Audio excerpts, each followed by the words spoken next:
آپ کو اور میرا رشتہ ایک دین کا رشتہ ہے۔ میرے مصطفیٰ کریم علیہ السلام نے غریبوں کو بڑا پسند فرمایا ہے۔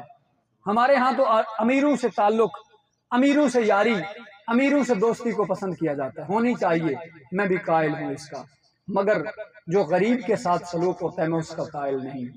میں بدلنا چاہتا ہوں زمانے کو، میں انقلاب کا داعی ہوں، میں انقلاب کی آپ کی خدمت میں عرض کرتا ہوں۔ وہ انقلاب آئے گا کیسے؟ جب میں اور آپ دین کی راہ پہ چلیں گے تو انقلاب برپا ہوگا۔ اب وہ انقلاب کیسے آئے گا؟ ایک فرد واحد کبھی انقلاب نہیں لا سکتا، ایک جماعت کی ضرورت ہوتی ہے۔ امام الانبیاء در یتیم کائنات کے سردار صلی اللہ تعالی علیہ وسلم، حضور نے دین کی تبلیغ کی، لوگوں کو گھروں سے جا کے بلایا، اٹھایا، اپنے ساتھ کھڑا کیا۔ جب صحابہ ملے، جب طاقتور طبقہ ملا تو اسلام پھلا پھولا۔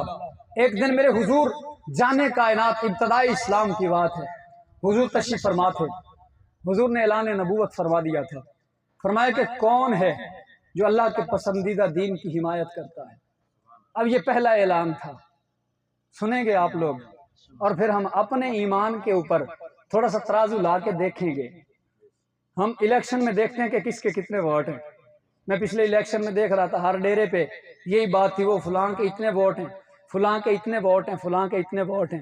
پرکھا تھا ہم نے ترازو پہ لے کے، ووٹ کو ترازو پہ ہم نے تولا تھا۔ اب سنو، کبھی اپنے ایمان کو بھی ترازو پہ تولنا۔ میرے نبی پاک صاحب اللہ صلی اللہ تعالی علیہ وسلم نے اعلان فرمایا، آج کون ہے جو اللہ کے پسندیدہ دین کی حمایت کرتا ہے؟ آج کون ہے جو اللہ کے نبی کے ساتھ حمایت کا اعلان کرتا ہے؟ ایک چھوٹا سا بچہ تھا، دیکھنے میں تو چھوٹا تھا، ہستی اس کی بہت بڑی تھی، اس کا نام علی تھا۔ کانپتی ٹانگوں سے کھڑے ہوئے، بچپن کا زمانہ تھا، کھڑے ہوئے ہاتھ بلند کیا، حضور میں آپ کے ساتھ۔ گو کہ میری ٹانگوں میں اتنی طاقت نہیں ہے، یہ اس وقت کی بات ہے جب بچپن کا زمانہ تھا۔ پھر طاقت وہ آئی کہ خیبر کا دروازہ ایک ہاتھ پہ اٹھا کے کھڑے ہیں، 70 صحابہ جس کو نہ اٹھا سکے، علی ایک ہاتھ پہ اٹھا کے کھڑے ہیں۔ یہ علی کی طاقت ہے۔ جب بچپنا تھا، کھڑے ہوئے حضور، میں ہوں، آپ کے ساتھ ہوں، جب تک جسم میں جان ہے تو علی محمد پہ قربان ہے۔ چچا زاد بھائی تھے اور پھر داماد بھی ٹھہرے، اور ایسے پیارے کہ حضرت علی پاک کا ہاتھ پکڑ کے میرے حضور نے یوں اوپر کیا۔ یہ صرف بتانے کے لیے ہے، میرا ہاتھ اور حضرت کا ہاتھ کبھی سرکار کے نالین پاک کے ساتھ لگنے والی مٹی کے برابر بھی نہیں ہے، بلا تشبیہ و بلا تمثیل۔ ہاتھ میرے حضور نے حضرت علی کا پکڑ کے اوپر کیا، فرمایا من کنت مولا فہذا علی مولا، فرمایا جس کا میں مولا ہوں اس کا علی مولا ہے۔ اب مولا کے مقام تک پہنچنے کے لیے علی نے دین کے لیے جو قربانیاں دی ہیں، ذرا ان کو تو دیکھو۔ ہم نے ڈائریکٹ یہ تو دیکھ لیا کہ حضرت علی کو نبی نے مولا بنا دیا، پوری امت کا سردار بنا دیا، تو یہ تو دیکھو قربانیاں کتنی دی ہیں۔ حضرت گرامی، حضرت علی پاک بچپن کا زمانہ ہے، ہاتھ کھڑا کر کے کہتے ہیں کفار و مشرکین، دشمنان اسلام چاہیں تو کاٹ دیں، جب تک جسم میں جان ہے علی محمد پہ قربان ہے۔ حضرت علی ساتھ تھے، ہر جنگ میں حضرت علی ساتھ ہیں، کسی جنگ سے پیچھے نہیں ہٹے۔ حضرت علی مولا کائنات ہیں، بیٹے ہیں، بیٹے بڑے پیارے ہوتے ہیں، اور حضرت علی کو پتا تھا ان شہزادوں نے دین کے لیے قربان ہو جانا ہے۔ چاہتے تو علی حضور سے عرض کر دیتے یا اللہ کی بارگاہ میں ہاتھ اٹھاتے، مالک مولا میرے حسین سے یہ امتحان ٹال لے، کسی اور سے لے، یہ میرے لاڈلے مجھے بڑے پیارے ہیں۔ ہم پتہ کیا کہتے ہیں، گرمی ہو نہ دھوپ ہو تو ہم اپنے بیٹے کو مسجد تک نہیں جانے دیتے، بیٹا بڑی دھوپ ہے، تو اے سی میں سونے والا دھوپ میں مسجد تک کیسے جائے گا؟ وہ مسجد میں تو اے سی بھی نہیں ہے، وہاں تو پنکھا ہی نہیں ہے، وہ مولوی صاحب تو پیسے سارے کھا رہا ہے، مسجد میں وہ پنکھا ہی نہیں لگا رہا۔ یہ باتیں ہوتی ہیں ہمارے معاشرے میں، یا میں کوئی ہوائی باتیں تو نہیں کر رہا؟ حضرات گرامی، ہم اپنے بچوں کو گرمی میں مسجد تک نہیں جانے دیتے، اور مولا کیسے بنے علی؟ مولا بننے تک کہاں کہاں سے گزر کے گئے۔ علی پاک نے اپنے شہزادوں کے لیے کبھی یہ دعا نہیں کی کہ مولا حسین سے یہ امتحان ٹال لے، علی کو پتا تھا حسن کو زہر دیا جائے گا، کبھی دعا نہیں کی کہ حسن کو زہر سے بچا لینا یا زہر کا اثر نہ ہونے دینا۔ اگر علی ہاتھ اٹھاتے تو اللہ قبول کرتا۔ علی کی کوئی دعا اللہ نے رد نہیں کی، علی نے جو مانگا عطا کیا۔ حضرت علی یہ جانتے تھے کہ کہ ایک وقت آئے گا حسین کے گلے پہ خنجر چل جائے گا، مگر خود اپنے ہاتھوں سے تیار کیا، خود بیٹھ کے دین کی محبت سکھائی حسین کو، اپنی گود میں بٹھا کے حسین کو بتایا کہ جس نانے نے تمہیں کندھوں پہ اٹھایا ہے، عیدگاہ کی طرف جو تمہیں کندھوں پہ اٹھا کے مصطفیٰ لے گئے، ایک وقت آئے گا، ایک وقت یہ تھا کہ محمد نے تمہیں کندھوں پہ اٹھایا تھا، نماز میں سجدوں کو لمبا کیا تھا، 72 تسبیحیں بیان کی تھی۔ حسین یاد رکھنا، جس نانے نے تمہارے لیے تسبیح 72 تک کی تھی، تمہیں 72 دینا پڑے تو پیچھے نہ ہٹنا۔ سبحان اللہ کہہ دو یار، میں نے پوری تقریر میں آپ کو نہیں کہا سبحان اللہ کہیں، مگر یہاں سارے سبحان اللہ کہیں۔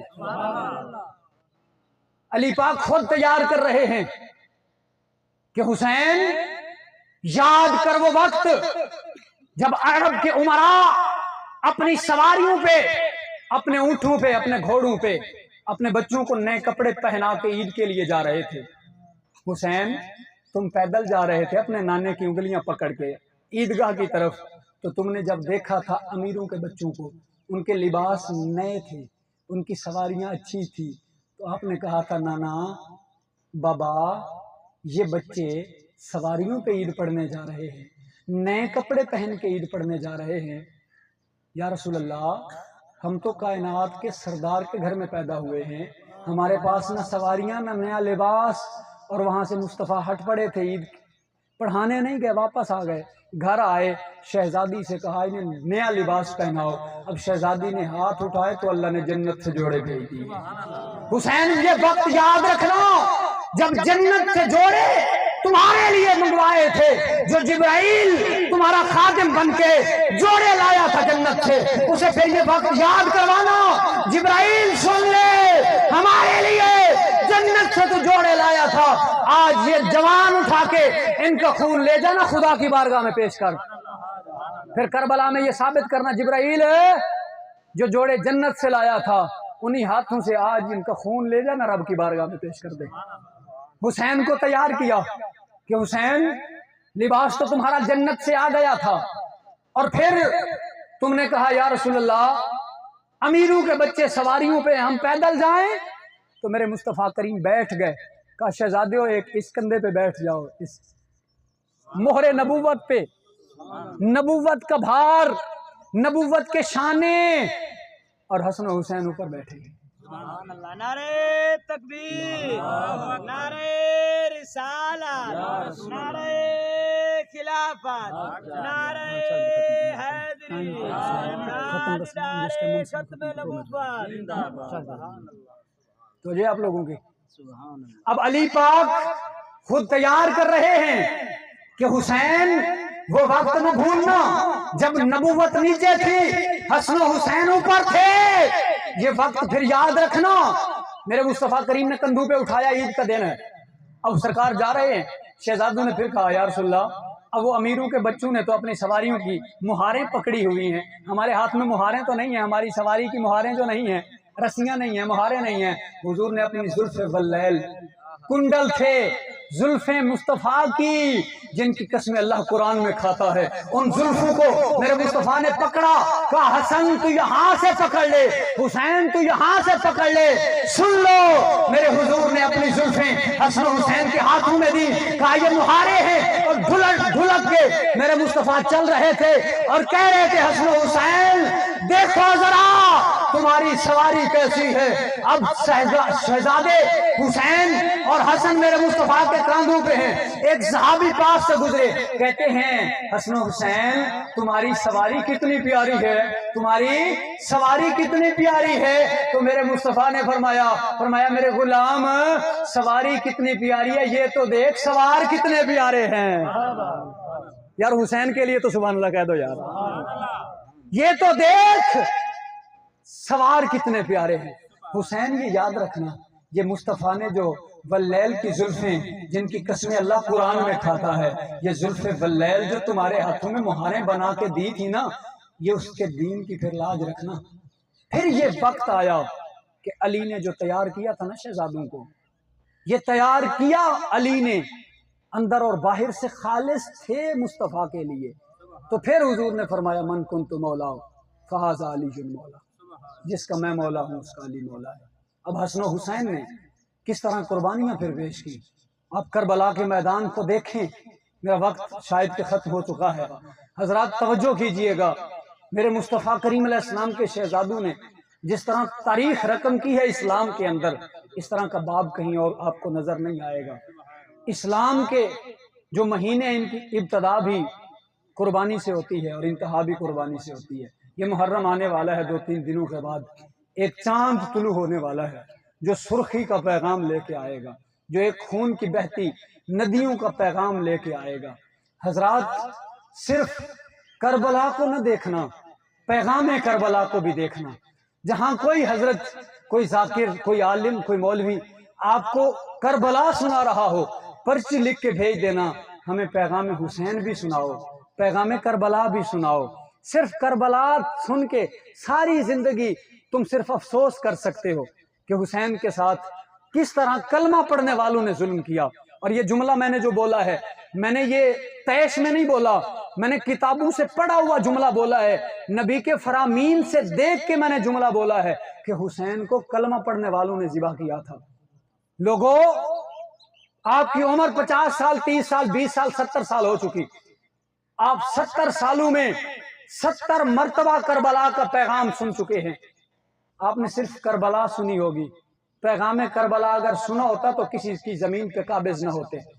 اب یہ جو جملے میں بولنے لگا ہوں، اس وجہ سے بہت سارے لوگ کہتے ہیں چشتی نہ سڑیا کرو، تقریر بڑی سخت کر دے، اور یہ میری مجبوری بھی ہے، یہ منصب کی ذمہ داری بھی ہے، اور یہ جس ممبر پہ بیٹھا ہوں، آپ مجھ سے زیادہ امیر بھی ہیں، خوبصورت بھی ہیں، آپ کی جیبوں میں پیسے بھی زیادہ ہوں گے، کوئی گاڑیوں پہ آئے ہوں گے، آپ کی زمینیں بھی مجھ سے زیادہ ہوں گی، میں جو ممبر پہ بیٹھا ہوں اس کی پھر ذمہ داری بھی ایک بنتی ہے۔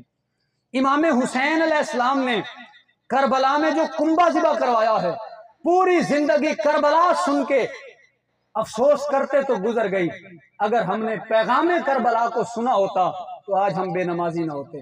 آپ کو پتہ ہے امام حسین کی شہادت کس حال میں ہوئی تھی؟ حدیث پاک ہے، میرے مصطفیٰ کریم علیہ السلام نے فرمایا جو جس حال میں اس دنیا سے جائے گا، کل بروز محشر اسی حال میں اٹھایا جائے گا۔ شرابی شراب کی حالت میں مر گیا تو کس حال میں اٹھایا جائے گا؟ بولیں گے سارے لوگ۔ شرابی شراب کی حالت میں مر گیا تو کس حال میں اٹھایا جائے گا؟ زانی زنا کی حالت میں مر گیا تو کس حال میں اٹھایا جائے گا؟ قابض قبضہ کر کے اس دنیا سے گیا تھا تو کس حال میں اٹھایا جائے گا؟ ظالم ظلم کی حالت میں قاتل اس دنیا سے اٹھاتا تو کس حال میں وہاں اٹھے گا؟ مجھے بتاؤ تو صحیح، اگر اس حال میں ہم اٹھے کہ ہم شرابی ہوئے معاذ اللہ، ہم اس حال میں اٹھے کہ ہم قاتل ہوئے معاذ اللہ، ہم اس حال میں اٹھے کہ ہم قابض تھے معاذ اللہ، ہم اس حال میں اٹھے کہ ہم ظالم تھے معاذ اللہ، تو بتاؤ مجھے جنت میں جائیں گے یا جہنم میں جائیں گے؟ اگر چاہتے ہیں جنت مل جائے تو پیغام حسین کو دیکھو۔ میرے مصطفیٰ کریم کے شہزادے نے کربلا کے اندر ایک تاریخ جو رقم کی ہے وہ ہمیں یہ بتاتی ہے کہ امام حسین علیہ السلام کا جب سر تن سے جدا کیا گیا تھا تو امام حسین سجدے کی حالت میں تھے۔ کوئی بندہ ہاتھ کھڑا کر کے کہے کہ حضرت آپ نے یہ جملہ غلط بولا ہے، اگر میں نے غلط کہا ہے تو آپ اٹھ سکتے ہیں، بتا سکتے ہیں، چیلنج کر سکتے ہیں کہ حضرت آپ نے یہ بات غلط کی ہے۔ اگر میں نے بات ٹھیک کی ہے تو ایک دفعہ ہاتھ اٹھا کے سبحان اللہ کے ساتھ تائید کریں۔ اگر یہ بات ٹھیک ہے، آپ مانتے ہیں، میں بھی مانتا ہوں کہ امام حسین علیہ السلام سجدے کی حالت میں شہید ہوئے ہیں، تو پھر مجھے بتاؤ ہم نے کتنے سجدے چھوڑ رکھے ہیں؟ ہم پھر حسینی ہیں؟ ایک طرف یزید تھا، وہ نماز نہیں پڑھتا تھا، یہ حقیقت ہے، وہ نماز نہیں پڑھتا تھا، حافظ قرآن بھی تھا، جمعہ پڑھاتا تھا، مگر وہ نمازوں میں غفلت کرتا تھا، وہ لوگوں کی عزتوں سے کھیلتا تھا، اپنی بہن بیٹی سے زنا کو جائز سمجھتا تھا، وہ شراب پیتا تھا۔ امام حسین علیہ السلام کیا جائیداد کا رولا تھا؟ کوئی پراپرٹی کا مسئلہ تھا؟ کیا مسئلہ تھا؟ اسلام کی عزت کا مسئلہ تھا، جس عزت کو ہم نے چھوڑ دیا ہوا ہے۔ ہم کہاں حسینی ہیں پھر؟ اگر حسین نے، میرے پیر حسین نے، امام حسین نے، جنت کے سردار حسین نے اگر کنبہ سارا 18 سال کا جوان علی اکبر ذبح کروا دیا، چھوٹا سا شہزادہ ہاتھوں پہ اٹھا کے ذبح کروا دیا، میرے پیر حسین نے نماز کو نہیں جانے دیا، کنبہ دے دیا، نماز نہیں دی، خاندان ذبح کروا دیا، شراب کو قبول نہیں کیا۔ کتنے سرداروں کے ڈیرے ہیں شراب پی جاتی ہے، کتنے مہر سیوان ہیں جن کے ڈیروں پہ شراب پی جاتی ہے۔ کتنے سردار صاحبان ہیں جن کے ڈیروں پہ شراب پی جاتی ہے، اس دور کے اندر کتنے نوجوان ہیں جو شراب کے نشے میں دھت لگتے ہیں۔ مجھے بتاؤ تو صحیح، میرے سمیت سارے بیٹھ کے سوچنا، زندگی میں اگر کبھی بھی کوئی ایک قطرہ شراب کا اگر اندر گیا ہو تو بتاؤ کل قیامت کے دن جب جنت کے لیے تقسیم کی جا رہی ہوں گی، مہریں لگ رہی ہوں گی، تو میرے پیر حسین اگر سامنے کھڑے ہو گئے کہ رک جا، تو جنت جا رہا ہے، ہم نے شراب کو روکنے کے لیے کنبا دیا تھا، تو اسی شراب کو پیتا تھا، تو نے تو ہمارے ساتھ بغاوت کی۔ مجھے بتاؤ شراب پینے والا حسین کے ساتھ ہے یا یزید کے ساتھ ہے؟ بتاؤ مجھے بھائی، پی ٹی آئی والا پی ٹی آئی کو ووٹ دے تو وہ پی ٹی آئی کے ساتھ ہے نا، نون لیگ والا نون لیگ کو ووٹ دے تو نون لیگ کے ساتھ ہے نا، تحریک لبیک کو جو ووٹ دے وہ تحریک لبیک کے ساتھ ہے نا۔